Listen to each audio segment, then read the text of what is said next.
C'est moi qui prêche, là. Ouais. Alors, bonjour tout le monde. Oui, je m'appelle Marc-Olivier, pour ceux qui sont nouveaux ou qui visitent. Je fais partie de l'équipe pastorale pour vous servir. On a eu des beaux témoignages ce matin de ce que Dieu peut faire dans les vies.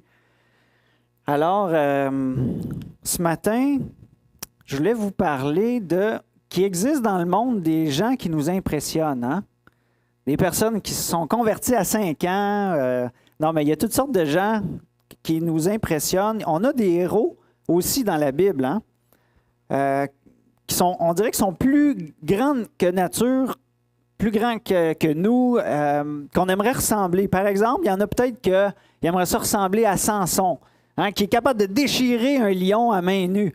Bon, on ne veut peut-être pas ressembler au restant de sa vie, mais de relationnel, mais il y a certaines affaires peut-être qu'il y en a parmi vous qui aimeraient ça ressembler à lui. D'autres qui voudraient ressembler peut-être à David, hein? Pas trop grand, mais qui est capable de tuer un géant avec un petit caillou. D'autres qui, peut-être, pour les femmes, comme Jaël, qui a tué un roi avec un piquet de tente. Bon, peut-être pas toutes les femmes qui voudraient ressembler à elle, là. T'sais, on s'imagine à sa place. Non, mais elle a réussi quand même à le faire. C'est peut-être moi qui pense qu'elle était comme ça. Elle l'a peut-être fait bien facile, là. Mais il y a d'autres exemples moins sanglants, peut-être, qu'on aimerait ressembler dans la parole. Comme Pierre, qui a converti 3000 personnes juste à une prédication. Bien, c'est pas lui, c'est le Seigneur, mais Dieu l'a utilisé. Et des fois, on veut ressembler à des personnes comme ça. Philippe, qui a été téléporté pour annoncer l'Évangile à quelqu'un. Paul, qui a rendu aveugle un magicien qui faisait obstacle, qui s'opposait à Dieu. Il y a plein de personnes comme ça qu'on aimerait des fois ressembler. Et j'aimerais vous parler ce matin de Élie. En tant que super-héros de l'Ancien Testament,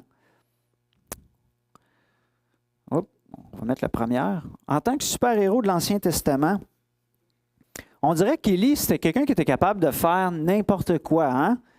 Hein? Écoute, il a défié un roi, il a ramené un garçon à la vie, il a fait tomber le feu du ciel, puis lui, en plus, il a eu le privilège de s'en aller en chariot de feu plutôt qu'en lit d'hôpital à la fin de sa vie. Il marque notre imagination, ce Élie-là.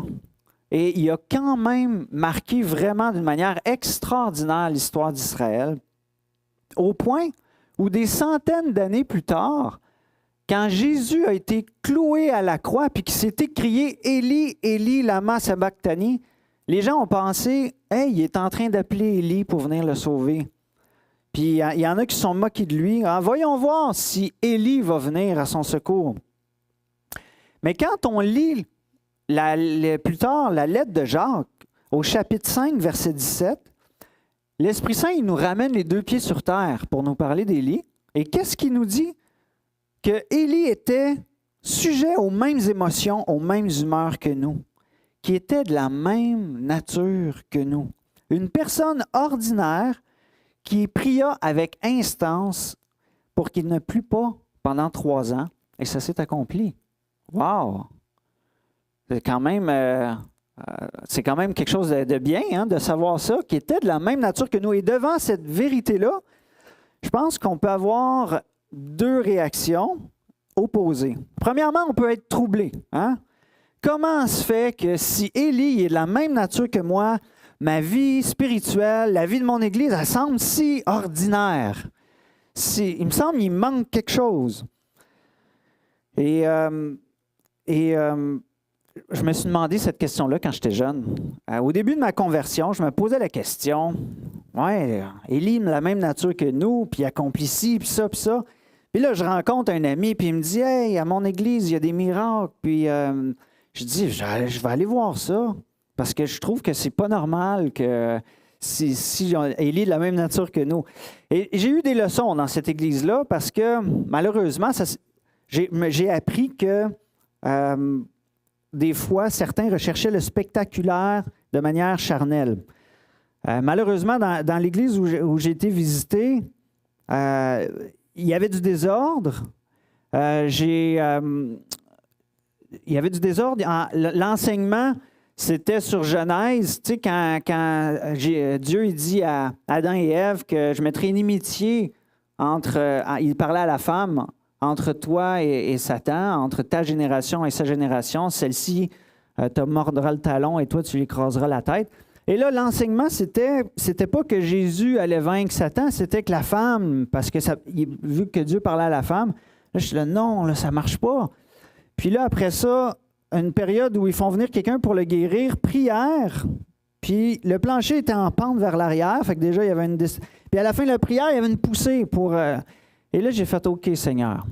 Là, je cherche une vie spirituelle remplie de ta puissance, mais là, c'est pas ça que je vois. Là. C'était trop poussé loin. Et j'ai aussi découvert dans ma lecture de la Bible qu'il n'y a pas tant de périodes dans l'histoire où le feu descend du ciel puis que les morts ressuscitent. On connaît les grosses histoires. Là. Par exemple, Moïse, qui délivre Israël de l'esclavage d'Égypte. Élie ou Élisée, une époque d'idolâtrie profonde et d'immoralité au point où Élie croit être le seul croyant. Alors que... Et aussi, le dernier point, c'est Christ et les apôtres, hein, pour démontrer que Dieu allait sauver aussi les nations. On a des périodes comme ça, particulières, où il y a une démonstration de puissance. Et je ne dis pas que c'est limité à ces époques-là, mais pour moi, j'ai appris des choses là-dedans. Par rapport à mon questionnement, comment se fait que ma vie ne ressemble pas nécessairement à celle d'Élie? Et Dieu m'a appris dans tout ça que ce n'est pas toujours dans les choses spectaculaires qu'il agit. C'est souvent dans des petites choses ordinaires de la vie par des gens ordinaires.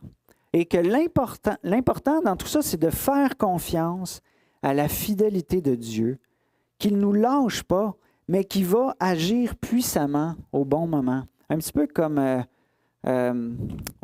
Malika a partagé. Hein? Dans un moment difficile de sa vie, elle a fait confiance à la fidélité de Dieu. Et ça, c'est rassurant. Donc, on peut être troublé de savoir qu'Élie, un homme de la même nature que nous, est capable de faire des affaires extraordinaires, puis de se dire, hey, me semble que je ne suis pas pareil, c'est pas pareil dans ma vie. Mais de savoir que Dieu utilise des gens ordinaires et d'apprendre à faire confiance à sa fidélité, ça, c'est la deuxième attitude qu'on peut avoir, c'est être rassuré. De voir comment Dieu est fidèle et souverain malgré nos faiblesses. Rassuré de voir comment Élie, un homme comme nous, qui a vécu du découragement, du doute, de la peur, a appris à dépendre de Dieu dans la prière. Ça, c'est rassurant.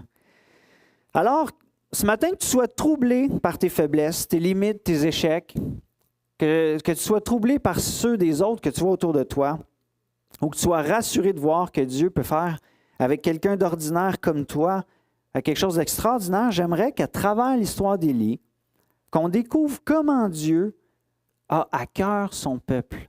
Dieu a à cœur son Église. Dieu a à cœur le monde. Et que par la foi, des gens ordinaires comme nous, on peut goûter puissamment à sa fidélité et à sa souveraineté. C'est un petit peu le thème que j'aimerais qu'on développe ce matin. À travers, on peut le découvrir à travers la puissance de la prière. Ce matin, je ne vais pas développer ce thème-là de la puissance de la prière que Jacques nous partage. On va plus se concentrer aujourd'hui sur la fidélité puis la souveraineté de Dieu pour former des personnes ordinaires comme toi puis moi. Pour nous former en hommes et en femmes de foi. Donc, ce matin, je vous invite avec moi, on va remonter le temps. On ne va pas retourner en 1955, mais en 874 avant Jésus-Christ. Donc, on va se propulser là pour découvrir un petit peu c'est quoi le contexte dans lequel on arrive. En 874 avant Jésus-Christ, qu'est-ce qui se passe? Donc, Salomon vient de finir son règne. C'est son fils qui prend la place. Et là, la nation est divisée en deux.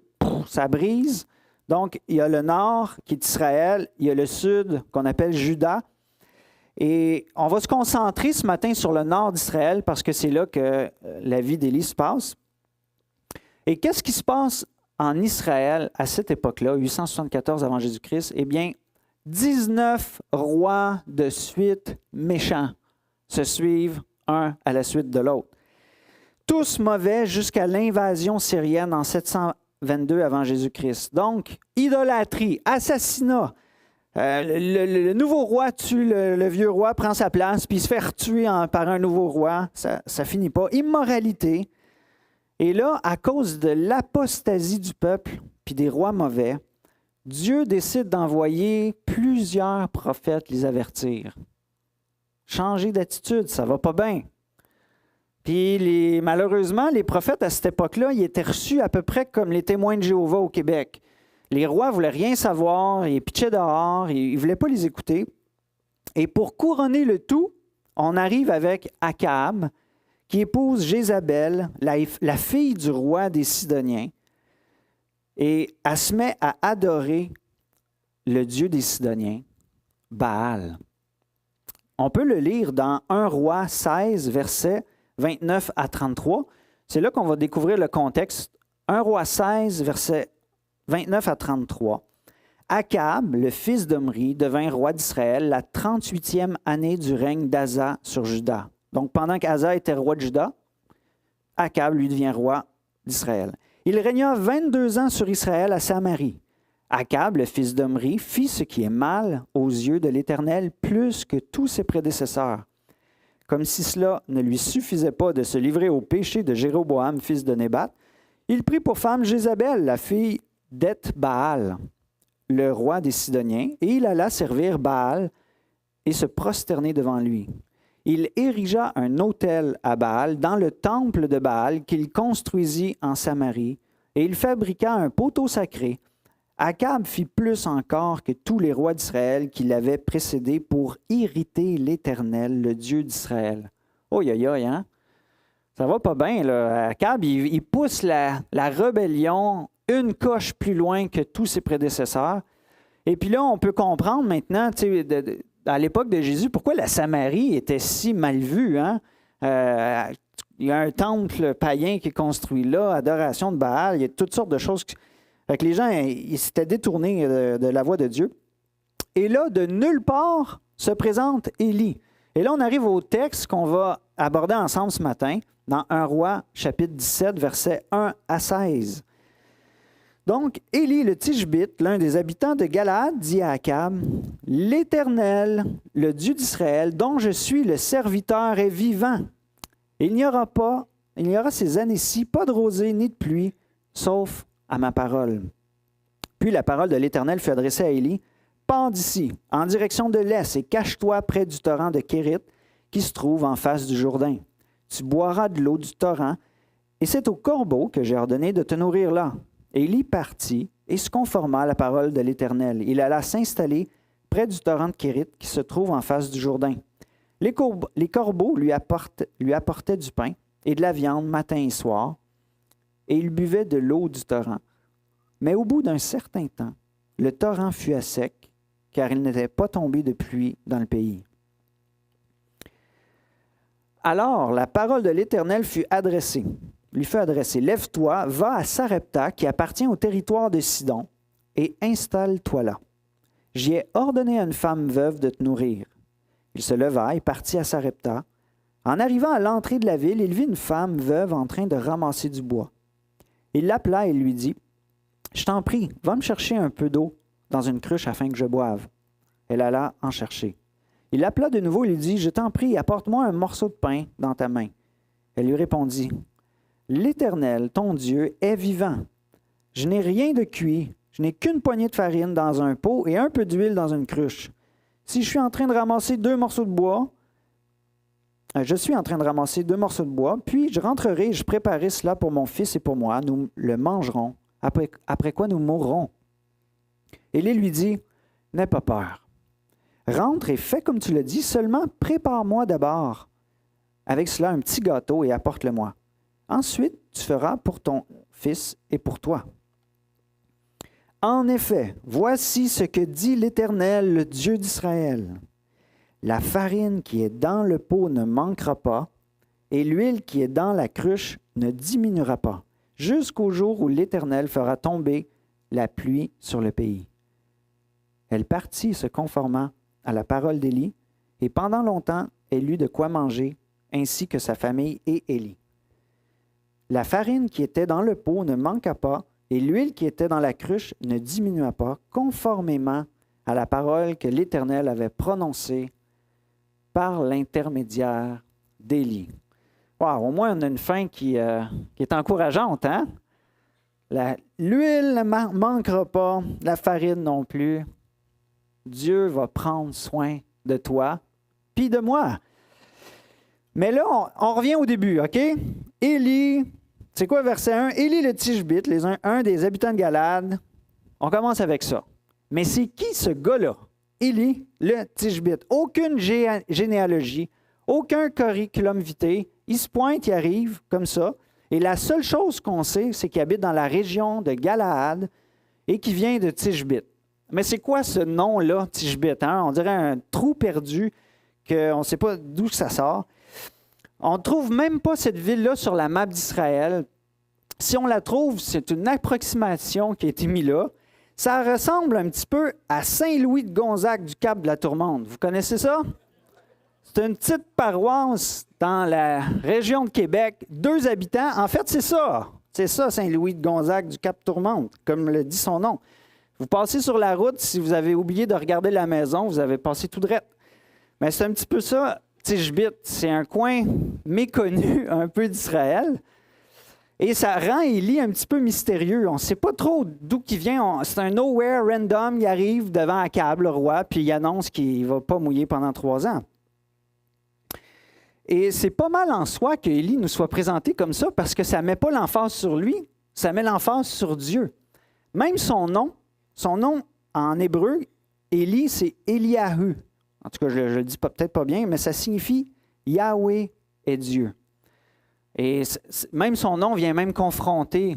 C'est pas Baal qui est Dieu, hein? C'est Yahweh qui est Dieu. Alors, qu'est-ce qu'on peut retenir de tout ça? Premièrement, c'est Dieu qui choisit. Dieu choisit. Et là, je me suis dit, par quoi je commence? Dieu choisit. Puis là, on parle d'Élie. Là, je me suis dit, mais Dieu choisit aussi son peuple. Et Dieu avait premièrement choisi son peuple. Voyez ce que Ésaïe 43, 1 et 4 nous dit. « Maintenant, voici ce que dit l'Éternel, celui qui t'a créé. Jacob, celui qui t'a façonné. Israël, n'aie pas peur, car je t'ai racheté. Je t'ai appelé par ton nom. Tu m'appartiens. Parce que tu as de la valeur à mes yeux, parce que tu as de l'importance et que je t'aime, je donne des hommes à ta place, des peuples en échange de ta vie. » Wow! Dieu choisit le peuple d'Israël. Et il le choisit non pas parce qu'il est plus sage qu'un autre peuple, non pas parce qu'il est plus nombreux, plus fort, mais il le choisit par grâce. Il le choisit pour faire connaître son nom au peuple, mais aussi à toutes les nations qui allaient voir le cœur de Dieu pour ce peuple-là. Voir sa grâce, sa miséricorde, son pardon, sa patience. Même après 19 rois méchants, Dieu ne détruit pas son peuple. Il envoie Élie pour les réveiller, les corriger, afin qu'ils évitent de mourir loin du Dieu et de son amour. De la même manière, on pourrait faire le transfert. De la même manière, c'est Dieu qui a choisi son Église. Hein? Et il l'a choisi pour nous transformer, pour nous rendre semblables à lui. Et non pas parce qu'on était des personnes de nature aimable en partant. Hein? Il nous choisit pour nous transformer. Ésaïe 53, 6 nous dit « Nous étions tous errants comme des brebis, chacun suivait sa propre voie. Et l'Éternel a fait retomber sur lui l'iniquité de nous tous, ou de chacun de nous. » Hein? Si on prend un exemple facile, là, prenons l'exemple de l'Église de Corinthe. Ça, c'est l'exemple le plus facile qu'on trouve dans la parole de Dieu. Dieu n'a pas choisi l'Église de Corinthe pour sa vie morale exemplaire. Hein? L'apôtre Paul, il dit, ce qui se passe là dans l'Église, c'est même pire que ce qu'on voit dans le monde. Il n'a pas choisi l'Église de Corinthe, Dieu, à cause de son humilité, hein? Parce que les uns disaient, moi je suis de lui, mon don meilleur que le tien. C'était pas ça qu'il y avait au départ. Dieu a choisi l'Église de Corinthe parce qu'il voulait faire d'eux un peuple saint. 1 Corinthiens 1,2 nous dit « À l'Église de Dieu qui est à Corinthe, à ceux qui ont été conduits à la sainteté par Jésus-Christ, appelés à être saints, et à tous ceux qui partout font appel au nom de notre Seigneur Jésus-Christ, leur Seigneur et le nôtre. » On voit la grâce de Dieu qui prend des gens ordinaires, des gens qui ont grandi dans des valeurs contraires à Dieu.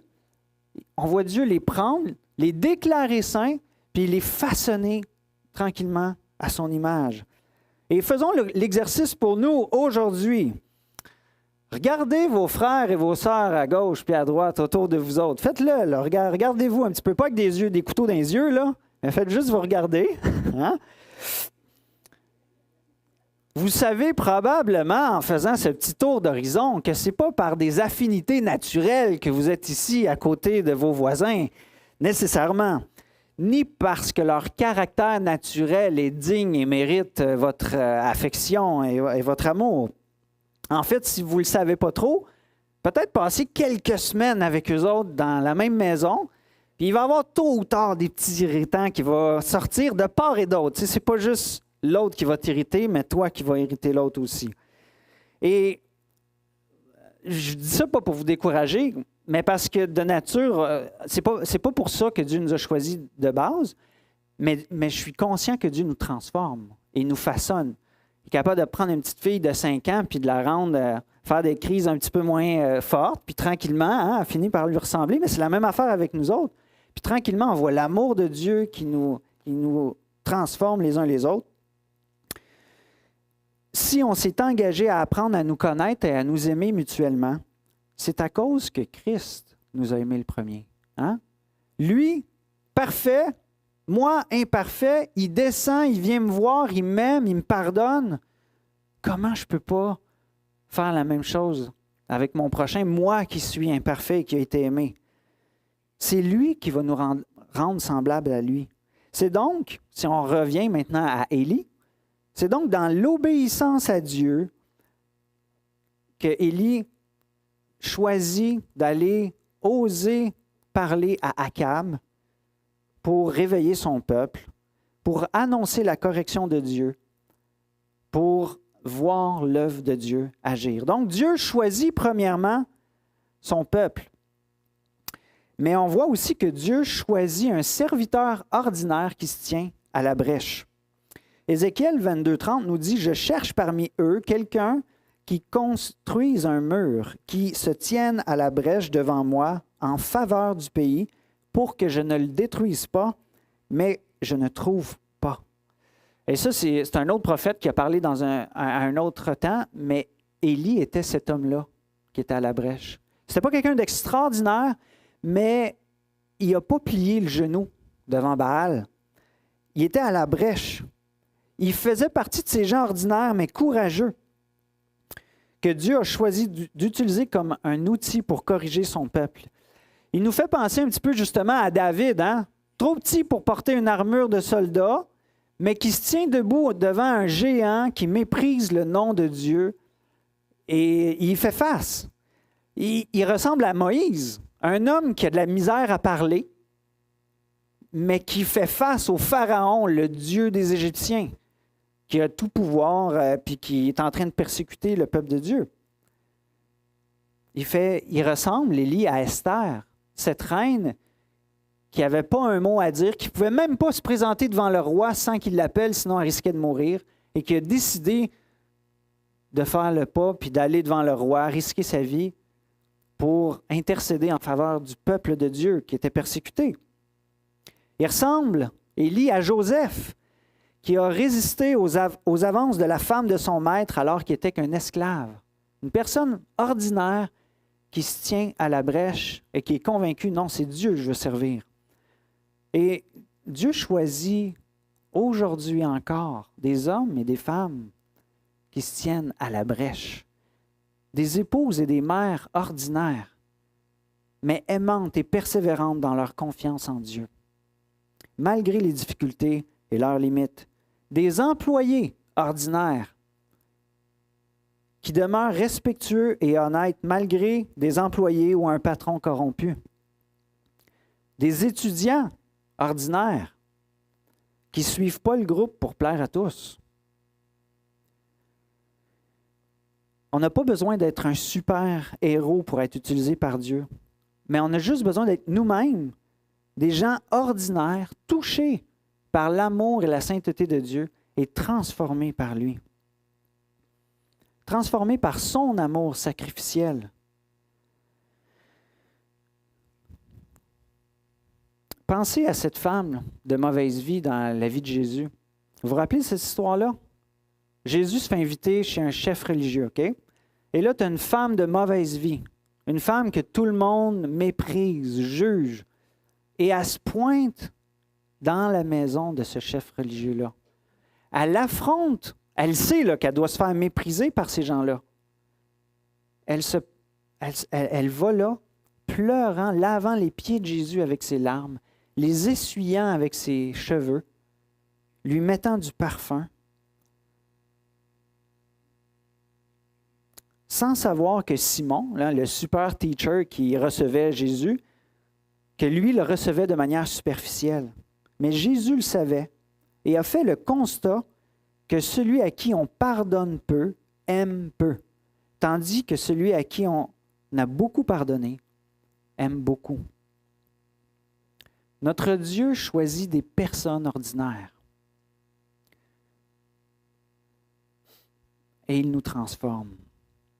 Et il est intéressant de voir aussi que cette transformation-là, elle se fait dans le miracle de l'Esprit Saint qui nous convainc de péché, qui nous convainc de la justice qui a été établie à la croix, mais elle se fait aussi progressivement. Cette transformation-là se fait aussi petit à petit.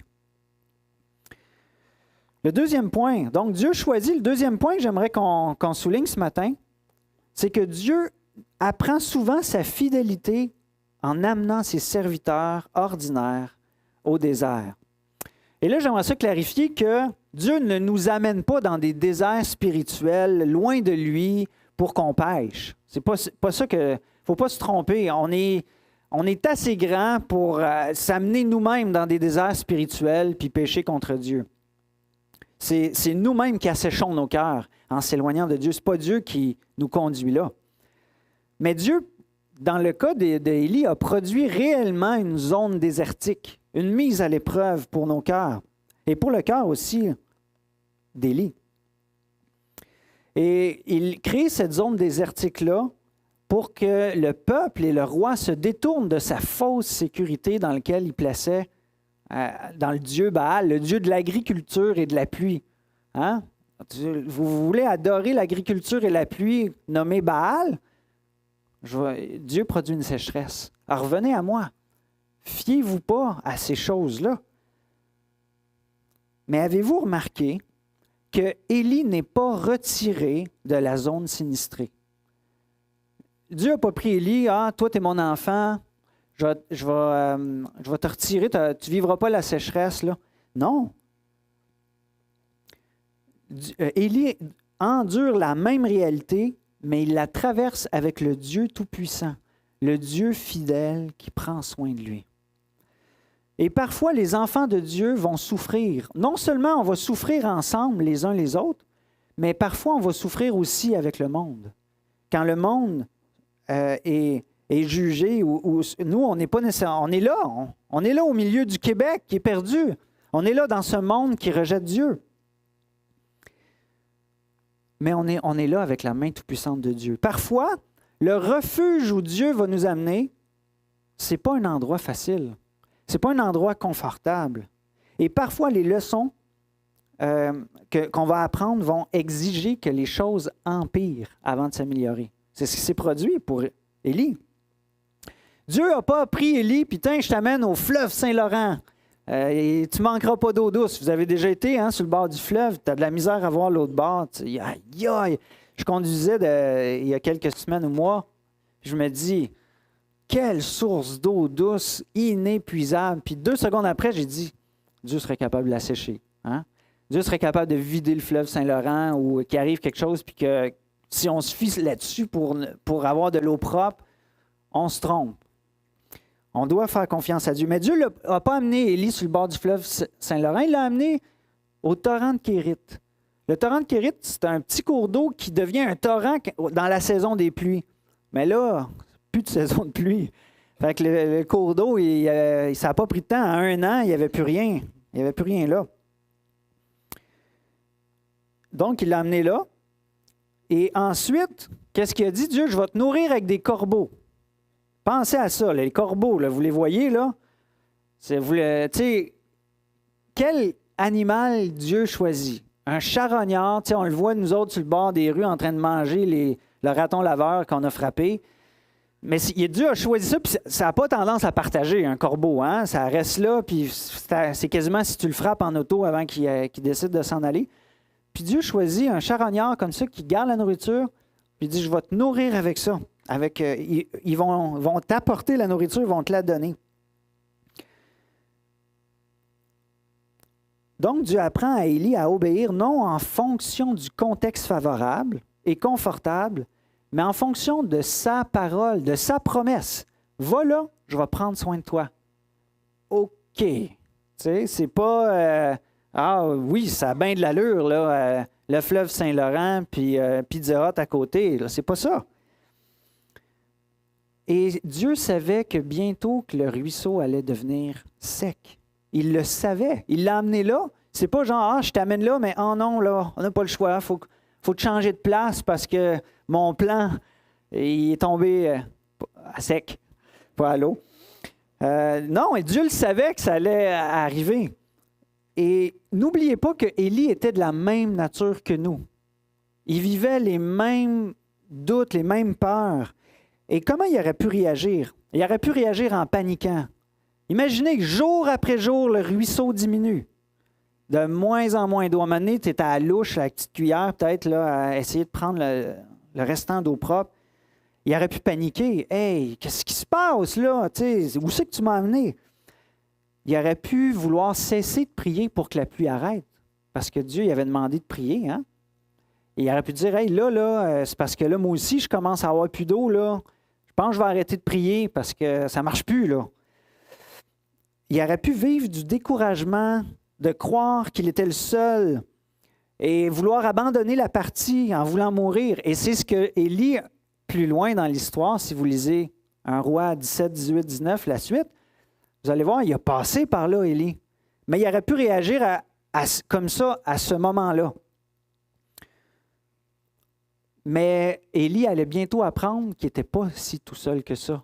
Puis même que Dieu prenait soin de 7000 autres personnes qui n'avaient pas plié le genou devant Baal et qui allaient même, dans le futur, prendre soin d'une pauvre veuve sidonienne qui plus est. Donc, tout ça fait partie du processus de formation. Élie, l'homme de la même nature que nous, avait besoin de savoir qu'il pouvait compter sur la fidélité de Dieu plus que sur l'eau dans le désert qui diminuait de jour en jour. Donc, application pour nous. Combien parmi nous avons appris pendant la pandémie à se fier à Dieu plus que sur le stock de papier de toilette qu'il y a dans les épiceries? Hein? Parce que si tu te fies sur le stock de papier de toilette, tu vas te battre fort pour l'avoir, ton rouleau. Puis il y en a qui l'ont fait, là, mais on a appris à se fier sur Dieu.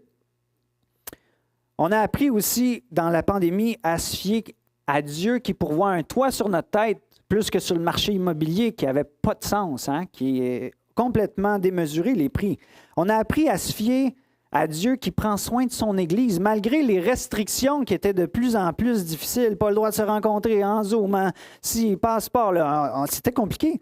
Mais on a appris, en tant que famille de Dieu, c'est pas dans ces choses-là que je veux mettre ma sécurité, mon espoir, ma paix.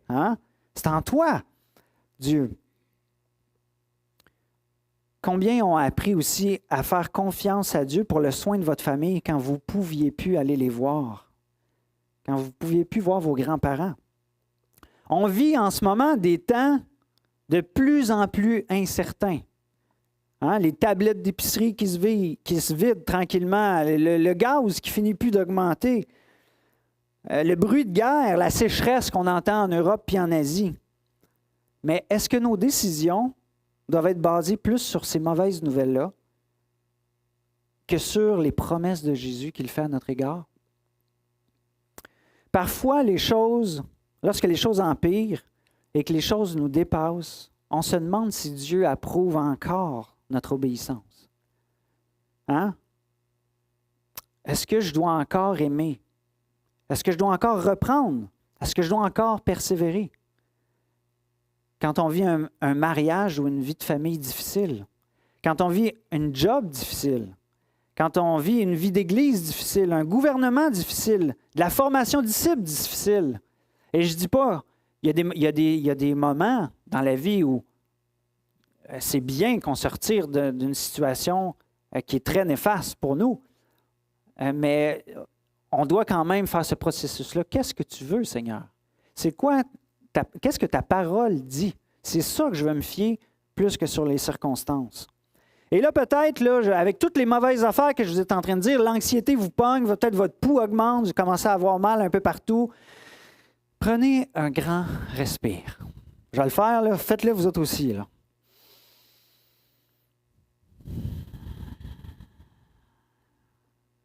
OK. C'est pas juste le respire, on va lire un petit passage. Notre Père sait ce dont nous avons besoin.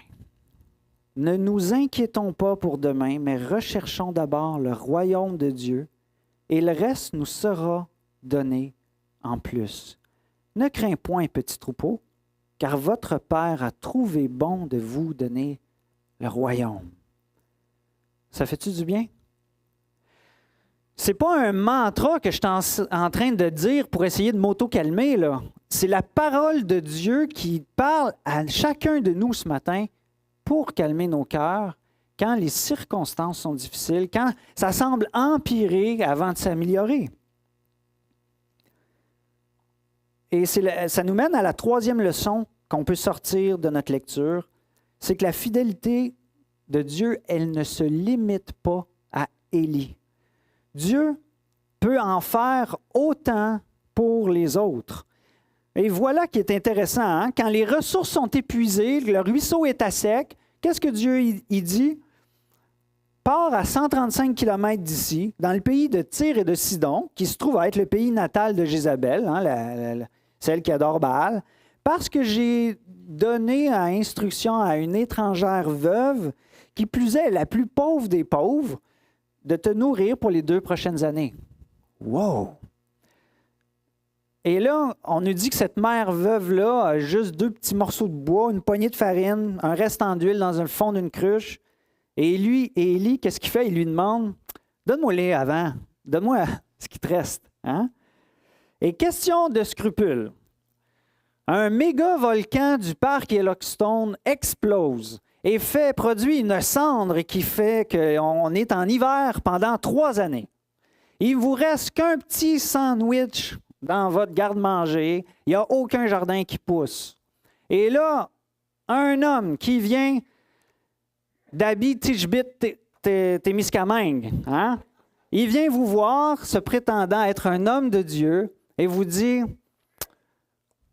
peux-tu me donner ton dernier petit sandwich? Qu'est-ce que tu fais? Hein? Ton enfant, là, il est très juste ce petit sandwich-là. A, est-ce que tu penses à toi d'abord et à ton enfant? Hey, c'est pas vrai que je vais nourrir cet inconnu-là. B, est-ce que tu lui donnes, tiens, voilà ton sandwich? Nous autres, on va mourir. Mais... Ou D, ou C, excusez, tu lui fais comprendre ta situation afin qu'il réalise ce qu'il demande. Et c'est ce que la veuve a fait. Elle a choisi l'option C. Mais c'est intéressant de voir au verset 12 qu'elle déclare le nom de l'Éternel. L'Éternel, ton Dieu, est vivant. Hein? Voici qu'est-ce qui se passe. Tu me demandes mon sandwich, mais c'est le dernier que j'allais manger avec mon enfant, puis on va mourir après. Tu réalises-tu, là? Et là, Élie, qu'est-ce que ça produit? Ça lui donne une belle opportunité de lui proposer que son Dieu devienne aussi le sien. Hein? Il le rassure. Il rassure la veuve, non pas en lui disant « Hey, écoute, moi, je suis un homme fort, je vais prendre soin de toi, je vais aller travailler, inquiète-toi pas, je suis the man for you. » Non, c'est pas ça qu'il dit. Il dit « N'aie pas peur, Dieu lui-même va s'occuper de toi. Il va te donner les ressources nécessaires afin que tu ne manques de rien. Et la veuve fait le pas de foi. Elle lui donne absolument tout ce qui lui reste. Ça nous fait penser à cette veuve-là du temps de Jésus que Jésus a vue. Il n'a pas passé à côté. Jésus a vu cette veuve poser 2 petites scènes dans le tronc de l'offrande. Jésus a dit, vous voyez cette femme-là, elle donne plus que tout. Tous les autres qui donnent leur liasse, ils en ont de l'argent. Elle donne tout ce qui lui reste. Et cette veuve-là du temps de Jésus a fait la même affaire que cette veuve-là du temps d'Élie, fait confiance à Dieu. Ils ont donné pour faire confiance à Dieu selon sa promesse. Et elle donne sans tout de suite voir que Dieu va prendre soin d'elle. Et marcher avec Dieu, c'est un jour ou l'autre, c'est ça. C'est d'apprendre à donner ou sacrifier nos peu de ressources pour lui par la foi, sans voir tout de suite qu'il va prendre soin, sans se fier aux circonstances qui nous semblent inverses à ce qu'il nous demande. Mais quand on a juste la promesse de Dieu qui tient, puis que là, il faut donner. Mais croyez Dieu, c'est vraiment de loin beaucoup plus suffisant que de se fier à quoi que ce soit d'autre que nos yeux peuvent voir. Et j'aimerais ici clarifier une chose, parce que trop souvent, on a vu dans le monde des abuseurs spirituels qui s'enrichissent, ils se construisent des cathédrales, s'achètent des Porsches en promettant richesse et abondance à ceux qui donnent généreusement. Vous en connaissez probablement, peut-être vous êtes tombé dans ces pièges-là. Ça ressemble plus à un système pyramidal. Donne à moi, regarde comment Dieu me bénit, je fais confiance à Dieu, puis toi aussi, si tu fais la même affaire, puis à un moment donné, il y a comme un paquet de pauvres qu'eux autres, ils n'ont plus personne en dessous qui peuvent donner. C'est pas ce que Élie est en train de faire. Notre Seigneur Jésus est différent. Il est la pyramide inversée. C'est lui qui donne tout, puis qui permet qu'on devienne semblable à lui. Il ne demande jamais quelque chose qui n'est pas lui-même en mesure de donner. Il a quitté sa richesse, sa gloire céleste. Il est venu comme une créature née dans une crèche. Il est venu guérir nos blessures, nous donner littéralement sa vie entière pour nous offrir la promesse de la vie éternelle qui commence maintenant avec la promesse qu'il va prendre soin de nous jour après jour. Il est venu confronter nos vies idolâtres qui aimaient l'argent, les choses matérielles plus que lui, qui aimaient les choses sensuelles plus que lui, qui aimaient les relations humaines plus que lui. Il est venu nous avertir et nous appeler à nous détourner de nos idoles pour croire en son pardon et en son amour. Je trouve que Philippiens 2 résume bien cela.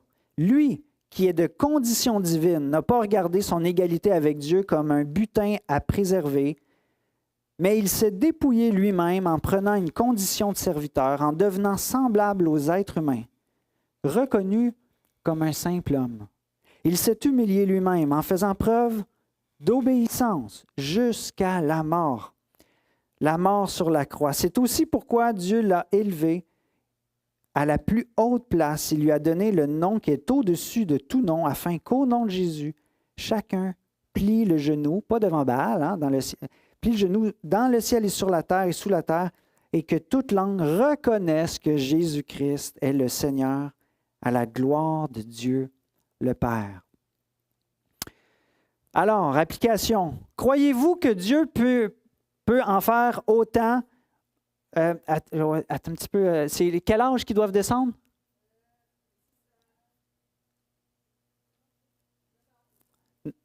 Donc, les 9 à 11, à partir de maintenant, vont descendre pour une pratique, c'est ça? OK. Merci de la petite pause. Alors, je vais reprendre ma question. Revenez avec moi.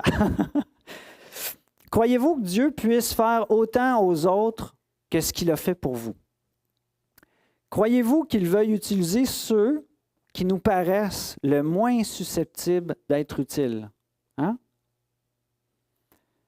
Et je crois que c'est en grande partie quand on est capable de répondre à cette question-là que ça fait une différence dans notre engagement dans la vie de l'Église.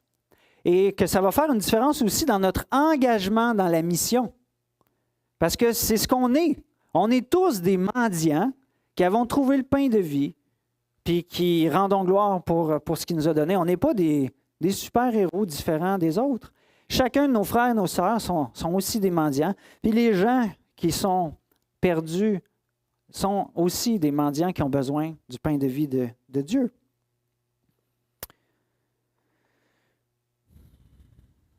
Certainement, Dieu nous donne des qualités, il nous donne des compétences pour nous utiliser pour son royaume. Et Dieu ne nous demande pas de fermer les yeux sur ces choses-là. Mais il nous demande de ne pas placer notre confiance dans ces capacités-là. Il nous demande de croire que n'importe qui peut être utilisé par lui, peu importe ce qu'on pense ou ce qu'on croit comme limitation que l'autre peut avoir.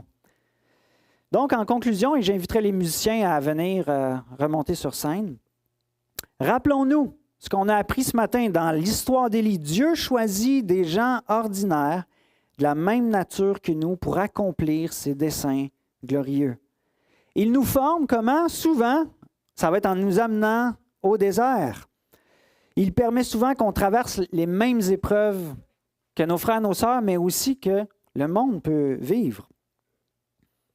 Souvent, il va permettre que la situation empire avant de s'améliorer pour nous apprendre que sa fidélité et sa souveraineté ne dépendent pas des circonstances. Et finalement, Dieu renverse nos faux raisonnements en utilisant des personnes qui nous paraissent le moins susceptibles d'être utiles afin qu'on détourne nos regards de nous-mêmes ou des autres, puis qu'on les tourne vers le Dieu fidèle. Dieu fidèle, frères et sœurs, il ne nous lâche pas, mais il agit puissamment au bon moment, peu importe les circonstances, et il le fait à travers des personnes ordinaires, comme toi et comme moi. Terminons dans la prière. Seigneur grand Dieu, c'est vers toi qu'on veut élever nos yeux, les yeux de la foi. Seigneur, trop souvent, on se décourage en regardant nos propres limites. On se décourage des fois en voyant les défis et les circonstances dans lesquelles on se trouve. Mais Seigneur, ce matin, tu nous rappelles que tu es un Dieu fidèle, un Dieu qui règne, un Dieu souverain qui dépasse les circonstances. Seigneur, que nos cœurs puissent être encouragés par ta gloire, par ta majesté, par ta souveraineté. Que dans ces moments de diminution de ressources qui nous affectent tellement souvent, on puisse garder les yeux fixés sur tes promesses, qu'on apprenne à te connaître toi, Seigneur, que nos cœurs soient remplis de joie parce que tu es là, tu es vivant. Amen.